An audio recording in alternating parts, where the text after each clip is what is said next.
பார்க்கும்போதே மனசு கசிய வைக்குது. இப்படி ஒரு ஆர்வத்தோட, அதாவது நம்மக்கிட்ட வந்து அந்த கல்யாண வீடியோக்களை பார்த்தோம், கல்யாண ஃபோட்டோகளை பார்த்தோம், அதுக்கு பின்னாடி அந்த பொண்ணு இறக்கும்போது அந்த கதறலான அந்த ஆடியோவை கேட்டோம். இதெல்லாம் ஒரு மனசை தைக்கிறத விட கூடுதல் தைப்பை வந்து இன்றைக்கி இந்த அலுவலகம், இந்த டிசைனிங் சென்டர் வந்து நம்மளுக்கு ஏற்படுத்துது.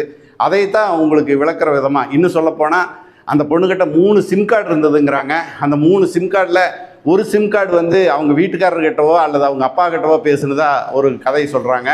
இன்னொன்று வந்து எல்லாத்துக்கிட்ட பேசிகிட்டு இருந்ததாகவும், 2 சிம் கார்டு தவிர ரகசியமாக ஒரு சிம் கார்டு வச்சுருந்தா வேற ஆப்போசிட் தரப்பில் சில பேர் வந்து மீடியாவில் கசி விடுறாங்க. அப்படி 3 சிம் கார்டு எதுக்காக வச்சுருந்தாங்க அப்படிங்கிறத விளக்குற விதமாகவும் நான் இந்த விஷயத்துக்குள்ளே வந்திருக்கேன். ஒரு சிம் கார்டு வந்து கவின் கூட பேசுகிறதுக்காகவே வச்சுருந்துருக்காங்க, அதாவது கணவர் கூட பேசுறதுக்கு.